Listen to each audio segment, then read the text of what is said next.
Hello বন্ধুরা, ছাগল প্রতিপালন করতে গেলে যে সমস্যা হয়,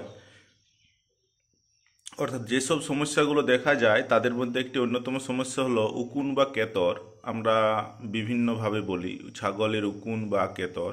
এটা শুধু ছাগলের নয়, বিভিন্ন গবাদি পশু, গরু, মহিষ, ভেড়া, যেসব গবাদি পশু আছে সেগুলোর ক্ষেত্রেও কিন্তু আমরা দেখতে পাই যে ইকুন বা কেতর হয়।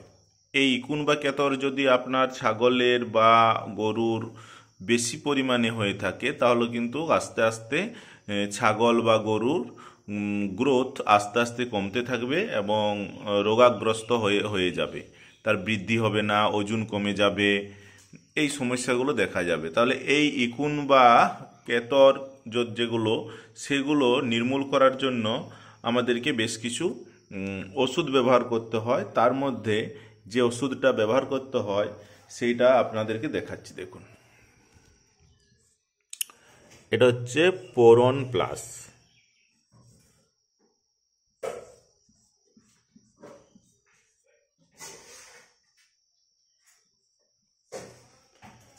পোরন প্লাস আমি আপনাদেরকে ওষুধটা দেখাই এরপর। আমার যেহেতু বেশি ছাগল আছে সেহেতু আমি দুটো ফাইল নিয়ে এসেছি। এই যে দুটো ফাইল নিয়ে এসেছি, যেহেতু ছাগলের পরিমাণ অনেকটা বেশি আছে, বর্তমানে প্রায় 50টিরও বেশি ছাগল আছে।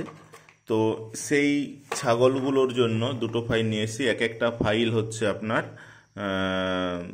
50 ml করে, দুটোতে 100 ml আছে। তো এইগুলো ব্যবহার করা যায়।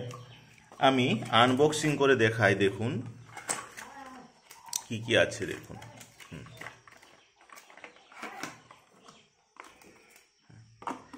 এই যে ওষুধগুলো আছে, এটা আছে, আর এখানে একটা আপনার যেভাবে ব্যবহার করবে তার নিয়মকানুন আছে।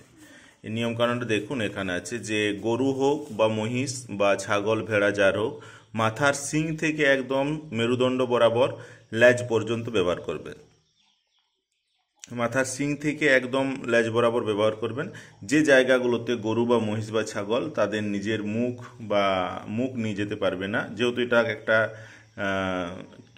উকুননাশক, বিষাক্ত, সেহেতু এটা যেন না মুখে লাগিয়ে পায় আর কি, সেই কারণেই। এছাড়া এটা ব্যবহার করা যেতে পারে, আপনি দুপুরবেলায় যখন বিশ্রাম নেয় সেই সময় ব্যবহার করতে পারেন, বা মাঠে যাওয়ার আগেও ব্যবহার করতে পারেন। মাঠে যাওয়ার আগে ব্যবহার করলে কি হবে যে এটাতে ছাগলের যে ইকুনগুলো সেগুলো মাঠে পড়ে যাবে। তো এই হলো আজকের এই ছাগলের একটা চিকিৎসায় বলতে পারেন, এই যে উকুননাশক ওষুধের সম্পর্কে জানালাম। আর বাকি যারা থাকবেন তাদেরকে বলবো আমার এই ইউটিউব চ্যানেলটি সাবস্ক্রাইব করে দেবেন। সবাইকে এটি দেখার জন্য ধন্যবাদ।